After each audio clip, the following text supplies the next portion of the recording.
Robert Stephen Miller lived a life that mattered. Bob Miller did not live the life of a vibrant extrovert, never meeting the stranger, the life of the party, adored by all who came in touch.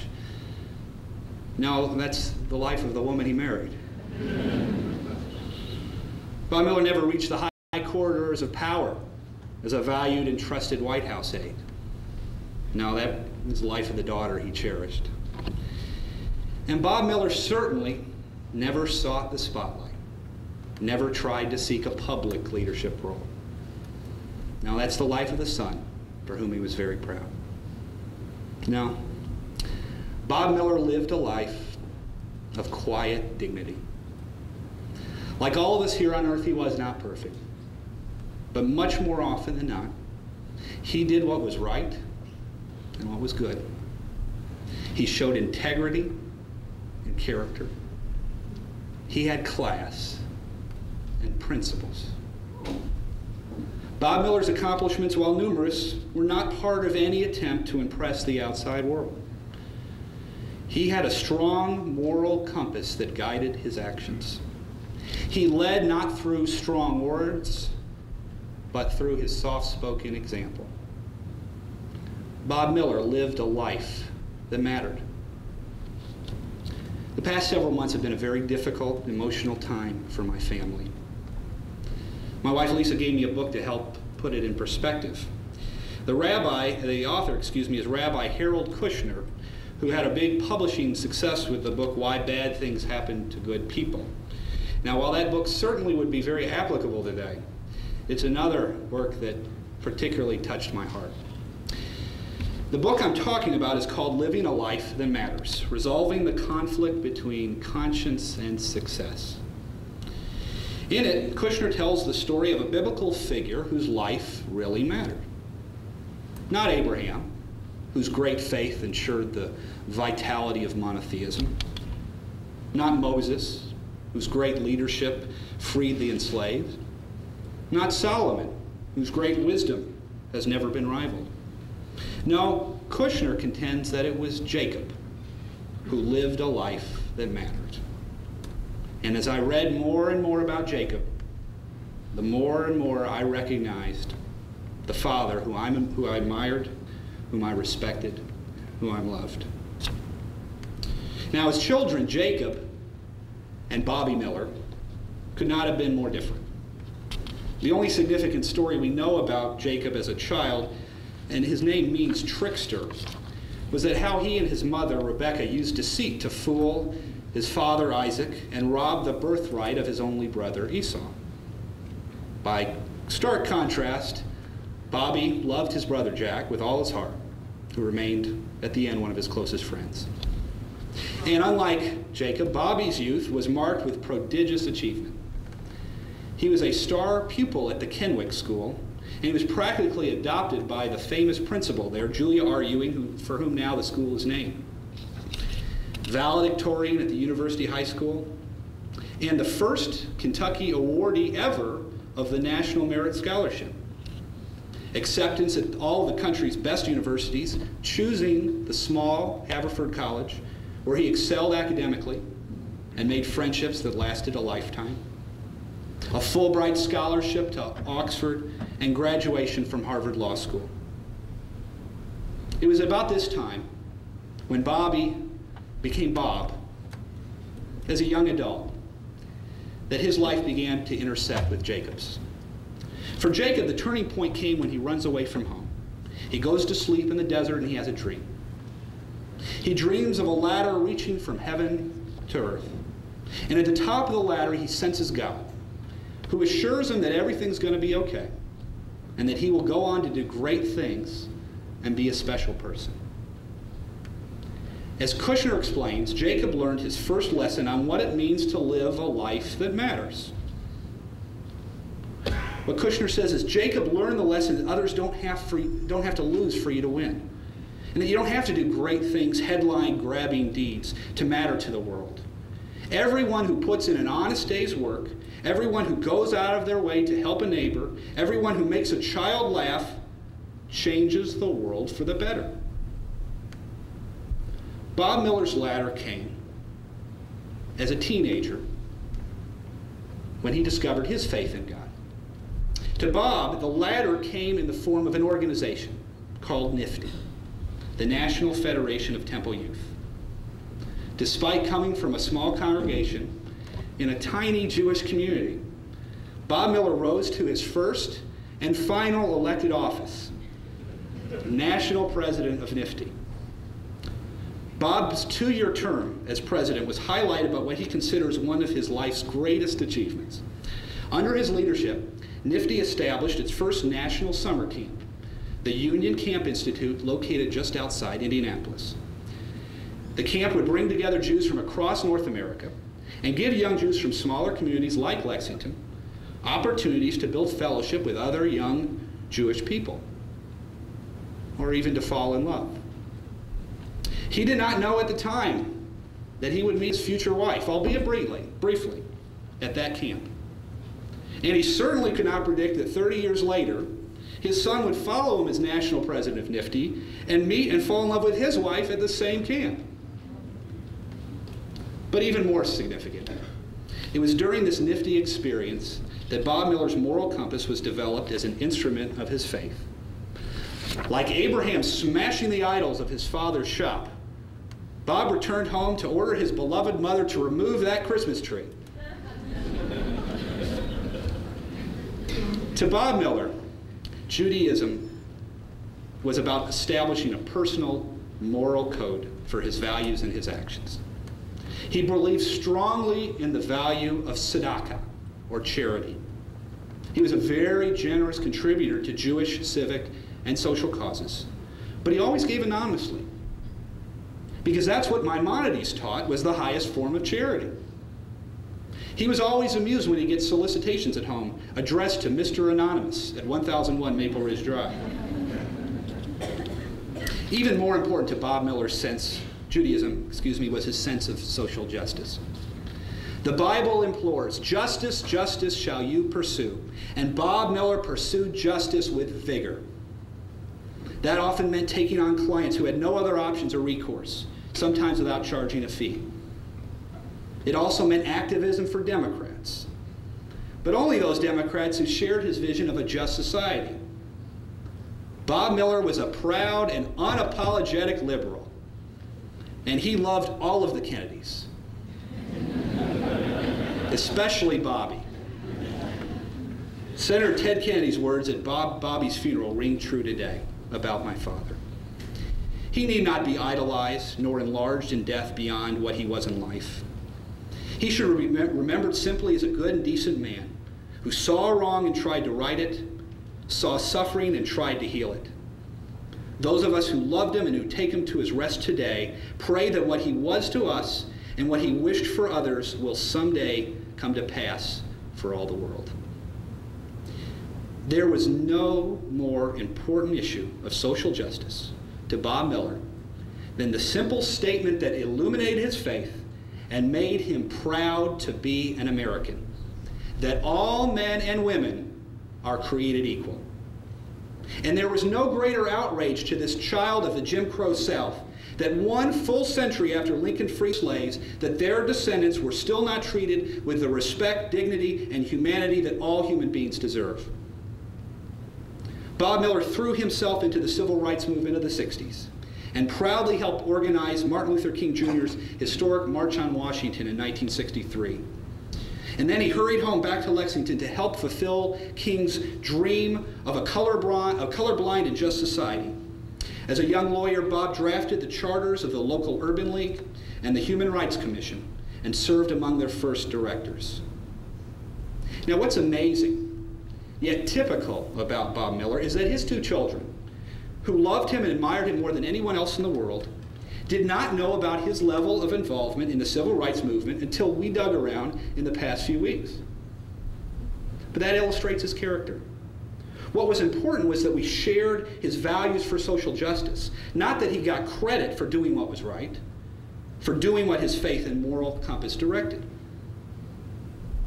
The spark that was Bob Miller's passion for justice became a flame that will never be extinguished.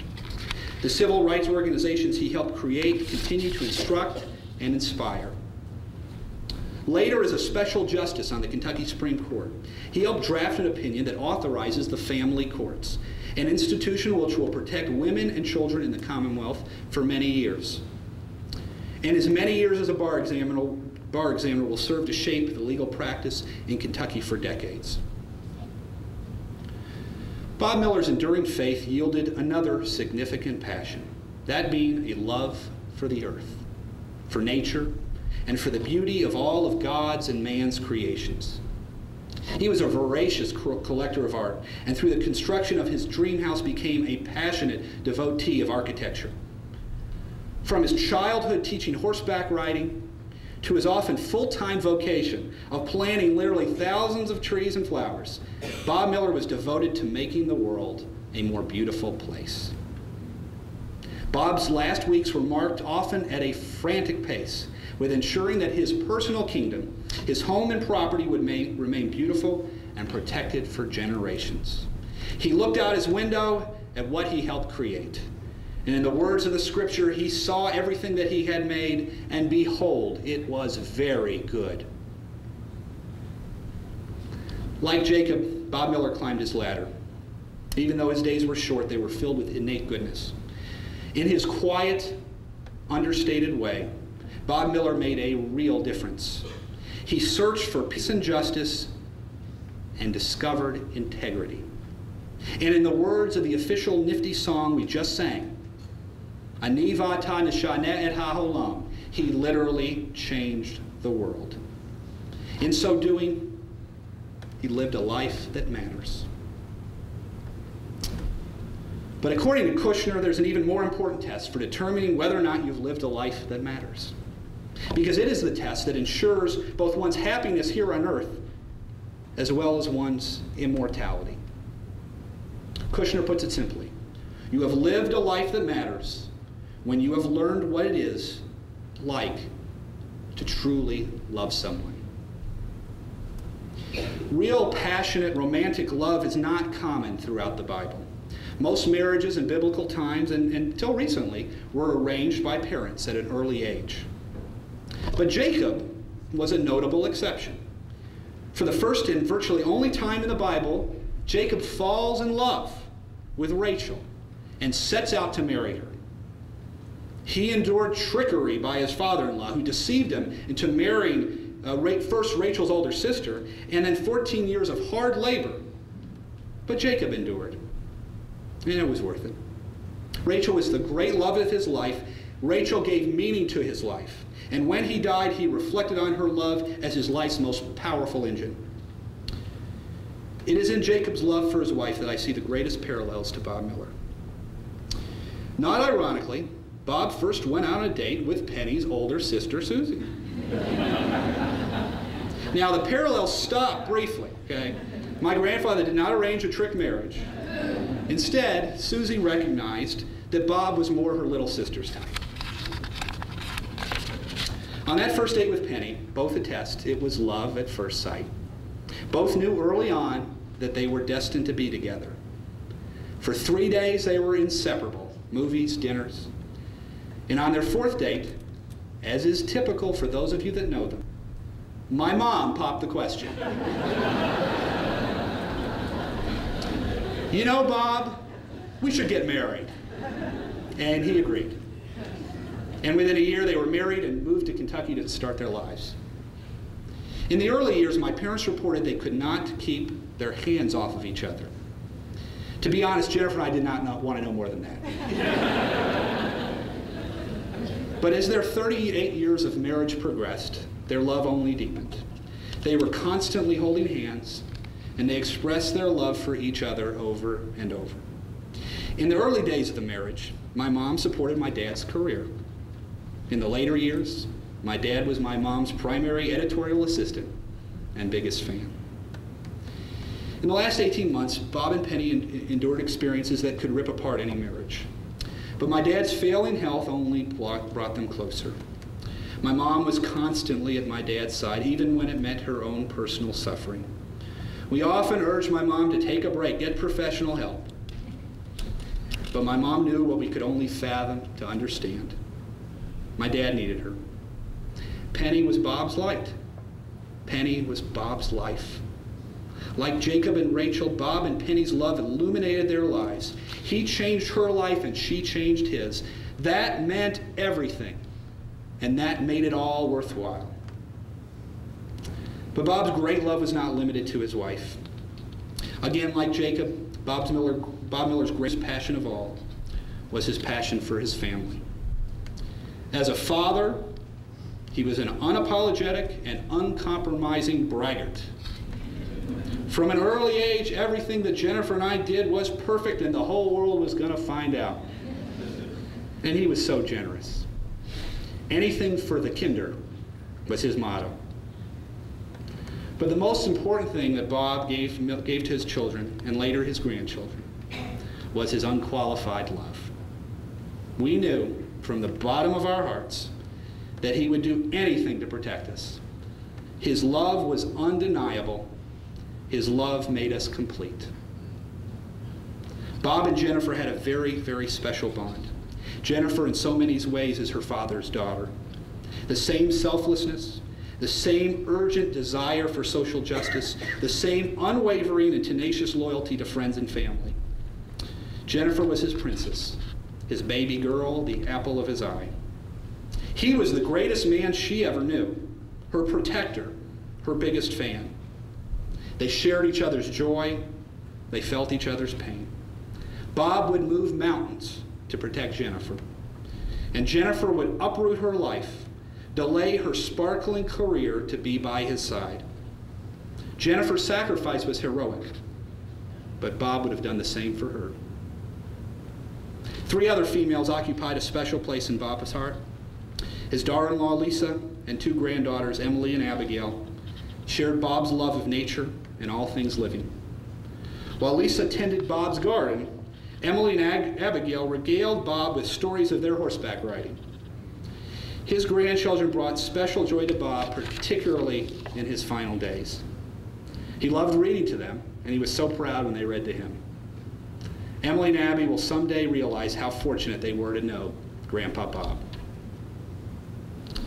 And my father was the most important influence in my life. He was my teacher, my mentor, my speechwriter, my advisor, my friend. Nothing I have ever accomplished or will accomplish was without his help and his love. But my father's greatest gift to me is my realization only recently, in looking at his example, that it is not the accumulation of accomplishments on the path of life that counts. It is the journey itself and how the journey is made. I have learned that what's important is not the distance we advance on that path, but rather success is measured by doing good in our journey and having people we love. The end of the book of Genesis is marked by a very special moment. Jacob lies on his deathbed, surrounded by his family, and reflects on his life. He knows that he has lived a life that matters because he was a good person, and that he knew what it was like to truly love someone. And he knows that what he has learned and what he stands for will not die with him. Instead, it will live on in his children and grandchildren and the values he imparted upon them. Jacob declares, "May the Lord who has led me all my life, long to this day, bless these children, and in them may my name be perpetuated." I miss my father very, very deeply. But I know, like Jacob, he will always be with us. I will remember Bob Miller every time Emily or Abby rides a horse, plants a tree, or paints a picture. In them, Bob's love of nature and beauty will live forever. I'll remember Bob Miller every time Jennifer passionately fights for a political candidate or cause. In her, Bob's passion for social justice will live forever. I will remember Bob Miller every time I open my mouth. In me, Bob's desire to do good, to make a difference, will live forever. But most of all, I will remember Bob Miller when it rains. My father was obsessed with the weather. And in dry periods, he was always talking about rain. always prayed for rain. When it came, he was joyous. His garden, his trees, his creation would be nourished. Rain was the protector of life, the symbol of what was right and good to Bob Miller. On Sunday, as he was gasping for his last breaths, a small miracle occurred. It started to rain. As he looked out of his bedroom window, his family by his side, he looked upon his creations, his beautiful land, his beautiful family, and he must have thought, this is very good. And he rested. So while most people always hope for a sunny day, I say, let it rain. Let it rain so that Bob Miller's garden, trees, and flowers will continue to flourish. Let it rain so that Bob Miller's quiet, dignified fight for social justice will spread throughout the globe. Let it rain so that Bob Miller's family will carry on his values of faith, courage, hope, and love. And let it rain so that Bob Miller's life, a life that really mattered, will wash over all of us forever.